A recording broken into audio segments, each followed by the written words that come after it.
Restat! Ito na ang iyong katapusan, Elena.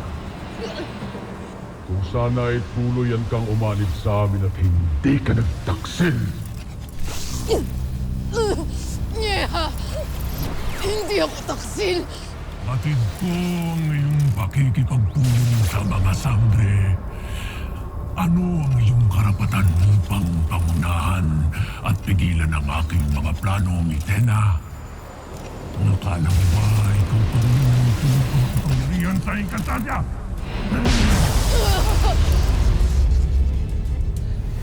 Mitena!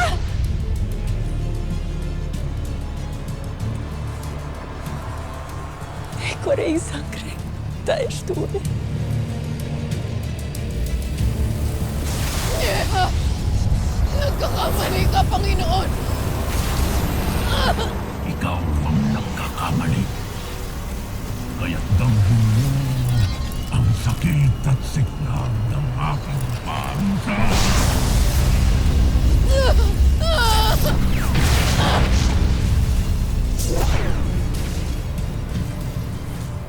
Ngunit sana iyong mapagtanto na ang daan patungo sa tunay na pagbabago ay laging puno ng pighati at pagsulok. Sana'y huwag kang susuko. Totoo man o hindi ang mga sinasabi ni Mitena, dapat palagi tayong handa. Ako may kinasusuklaman ko si Mitena, ngunit maaaring totoo nga ang kanyang sinabi. Nakita ko sa aking mata ang magaganap. Hindi ako maniniwala sa iyong panlilinlang, Mitena. Ang pagkamatay ninyo ni Tera sa kamay ni Gargan.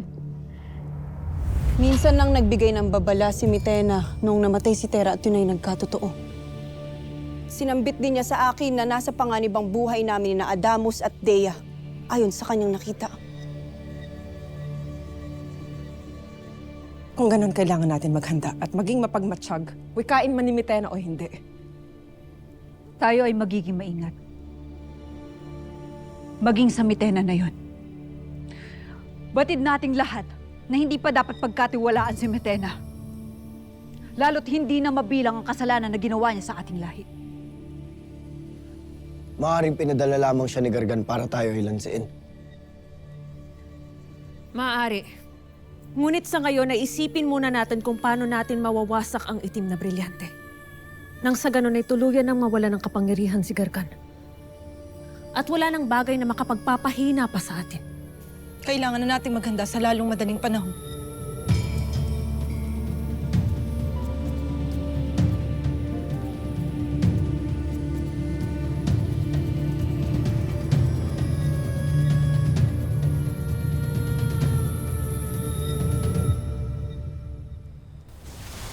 Gusto na, Panginoong Gargan!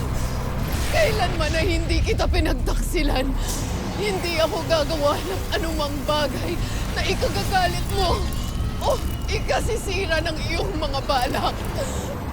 At sino ang wala sa isang detumbulong tulad mo? Panginoon, winika ko lamang ang lahat ng iyon upang lansiin ang mga sabi. At upang madali kong makuha ang iyong itim na brilyante.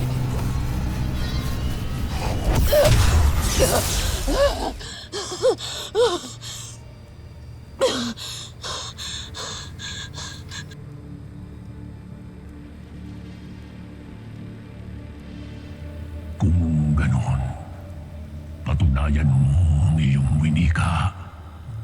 Warka, bawiin mo ang aking itim na brilyante sa mga sangre at ibalik mo ito sa aking mga kamay upang maumpisan na ang pagkawasak sa buong Encantadia. Masusunod, Panginoon. Ngunit maaari mo ba akong bigyan ng sapat na panahon? Si Gargan? Nandito na siya? Ibig sabihin nanganganib na ang Encantadia.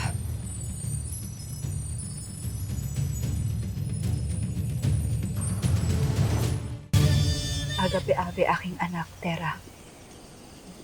Ibig ko man na ipagdiwang natin ang iyong muling pagkabuhay. Ngunit hanggat nabubuhay at patuloy ang kasamaan ni Gargan, hindi dapat tayo makampante. Nay. Hindi niyo na po kailangang isipin pa yan.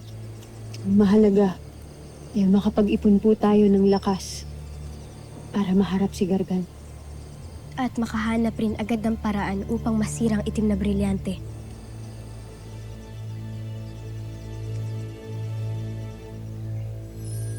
Mga mahal na sangre, isang masamang balita.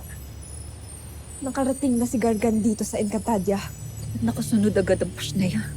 At narinig kong nais niyang mabawi ang itim na brilyante upang tuluyan ng mawasak ang Encantadia. Kung gayon ay tama ang pasya ng aking mga kapatid na ihanda ang bawat kaharian.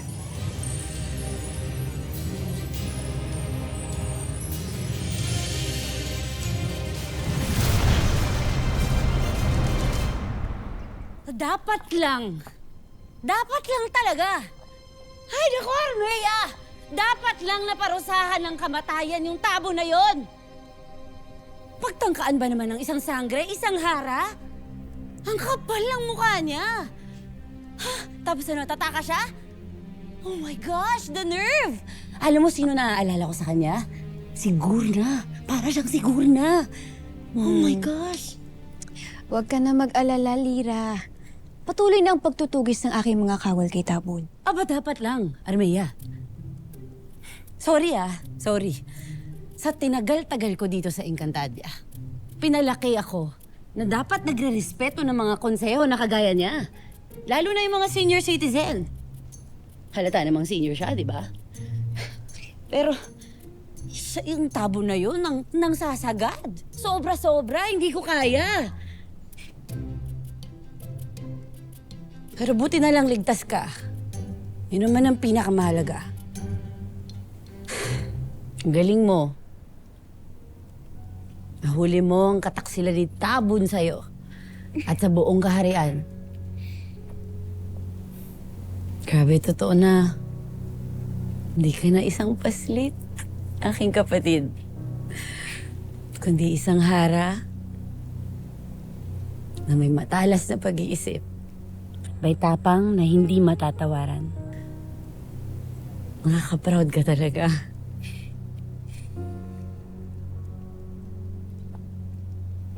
Professor Eshpa. Sisi. Kang nga umiyak. Ikaw kasi. Pero Sisi, hindi lang sa kagaya ni Tabon tayo dapat mag-iingat.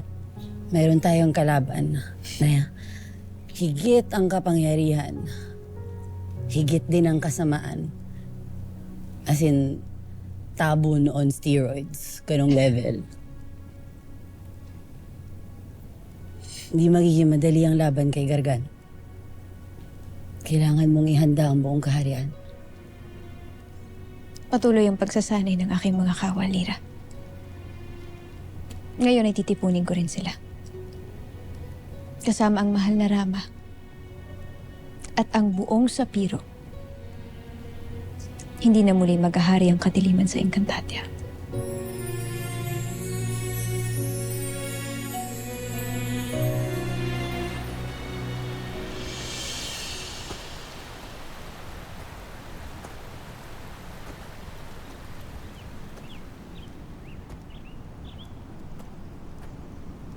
Buo na ba ang ating hukbo?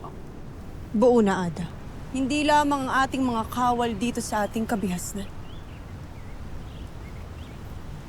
Narito na rin ang mga mandirigmang nanggaling sa karatig bayan ng Hatoria na Nehemara. At paparating na rin ang iba pang mga kawal na nanggaling pa mismo sa Asilades. Pasarte. Lubos mo kong pinahahanga, aking anak, sapagkat likas na sa'yo ang mamuno. Kaya't wala tayong dapat ikatakot, mga Hator, sapagkat buong loob tayong lalaban.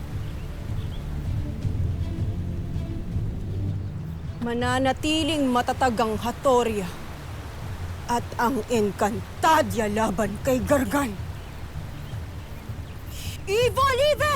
Hatoria! Viva Libre! Ivo Live! Encantadia!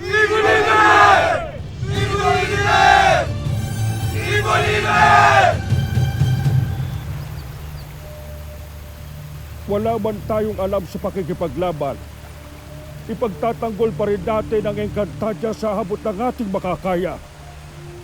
Mananatili tayong tapat at matatag hanggang matapos ang kaguluhan.